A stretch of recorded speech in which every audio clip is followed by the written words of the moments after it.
Kwanza kabisa, Mheshimiwa Waziri Mkuu, naomba pia nitumie nafasi hii kukupongeza sana kwa kazi nzuri unayoifanya ya kumsaidia Mheshimiwa Rais kwa ajili ya kuwafikia wananchi na kutatua kero zao, na inakumbuka ulikuja mkoa wa Dar es Salaam kwa udharura, lakini hakika uliacha tabasamu, na bado tunakusubiri kwa hamu uje jimbo kwa jimbo ili wananchi waweze kupata tabasamu moja kwa moja. Sasa Mheshimiwa Waziri Mkuu, swali langu ni kama ifuatavyo. Mheshimiwa Waziri Mkuu, nchi yetu imekuwa ikifanya uchaguzi za halmashauri katika ngazi ya udiwani kwa namna iliyo tofauti na nafasi zingine, kwa maana kwamba nafasi ya meya na mwenyekiti wa halmashauri hufanyika kila baada ya miaka mitano, lakini nafasi ya naibu meya na makamu wenye viti wa halmashauri hufanyika kila baada ya mwaka mmoja.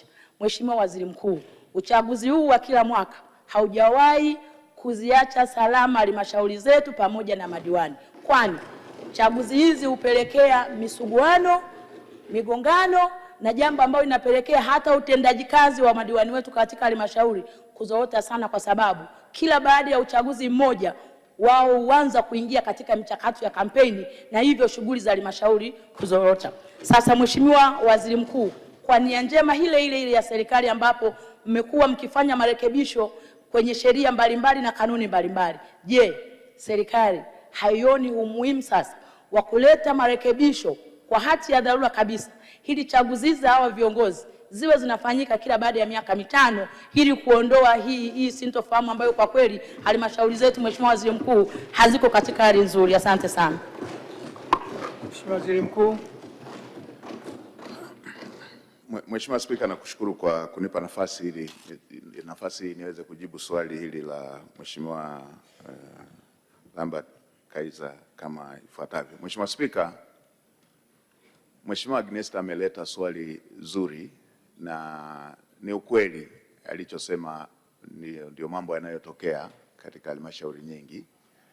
Nadhani siku za nyuma pengine nafasi hiyo haikuchukuliwa kama nafasi rasmi sana.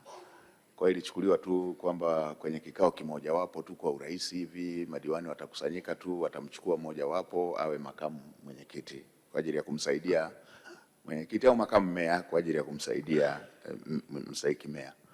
Lakini kiuhalisia ni kweli imekuwa chanzo cha migawanyiko na chanzo cha migogoro katika maeneo mengi, na sasa nageuza kwamba shughuli inakuwa uchaguzi badala ya shughuli zile ambazo zinafanywa na uongozi unaopatikana. Na kwa sababu hiyo pana mantiki ya kuliangalia upya. Mheshimiwa Spika, hata bunge lako tukufu wenye viti wa kamati wanachaguliwa, kamati zinadumu. Ifikapo nusu ya uhai wa bunge nadhani ndio kunakuwa na uchaguzi mwingine wa makamu. Na mwenyekiti akishachaguliwa anakaa katika kipindi cha uhai wa kamati. Mheshimiwa Spika, serikali imeona logic hii na nimepita mahali nimesema mara kadhaa, nimeshamwelekeza Mheshimiwa Waziri wa Ofisi ya Waziri Mkuu anayeshughulikia mambo ya TAMISEMI, na bahati nzuri na mwanasheria mkuu wa serikali yupo, na wakae na mwanasheria mkuu waiangalie upya sheria hiyo ili waweze kuleta mapendekezo kwa haraka, ikiwezekana bunge lijalo ambalo litakuwa linapitia miswada, ili tuweze kuiangalia upya sheria hiyo na bunge lako tukufu liweze kufanya marekebisho. Mheshimiwa Spika, Watanzania katika kuzunguka nimekuja kugundua wana kero nyingi ambazo zingine zinaweza zikashughulikiwa ngazi za halmashauri. Kama kila kamati itatimiza wajibu wake, ya mambo yote wanayoyatoa pale yana kamati zake, kamati zetu zingekaa vizuri na zikafuatilia mambo ya aina hiyo na zikapendekeza, Mheshimiwa Spika, kero hizi zingetatuliwa kitaasisi, ambao ndio msingi wa utawala bora, kutatua kero kitaasisi badala ya kutatua kwa dharura. Kwa Mheshimiwa Spika, hii ni hoja ya msingi na nadhani panapo uzima tutakamilisha, na huenda bunge linalokuja tukawa na mapendekezo hayo ili bunge lako tukufu liweze kupitisha marekebisho haya. Waheshimiwa wabunge, na sisi kama wajumbe kwenye halmashauri zetu tuendelee kusimamia misingi hii kwamba uchaguzi umepita, watu wote wajikite kwenye kufanya kazi. Tusiwe na nchi na wananchi wanaowaza uchaguzi kila siku. Uchaguzi si kazi. Kuna kazi tunazotakiwa kufanya ili wananchi waweze kupata maendeleo.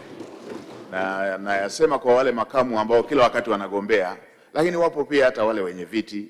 Anaapishwa leo wenyekiti wa halmashauri, siku hiyo hiyo anaanza kampeni ya kutafuta ubunge.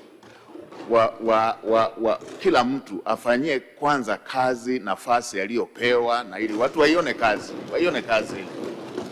waione hiyo kazi na kama wananchi watakuwa wameridhika na hiyo kazi, watasema ndio, huyu alikuwa mwenyekiti wa halmashauri lakini kwa sasa tunahisi anaweza akawa mbunge. Lakini sio unaapishwa tu kesho yake unaanza kila siku unatoa rushwa sasa isiyojulikana na inayojulikana, ili madiwani wakuone wewe ndo mbunge wakati mbunge yupo, au ili madiwani wakuone wewe ndo makamu mwenyekiti wakati makamu mwenyekiti yupo.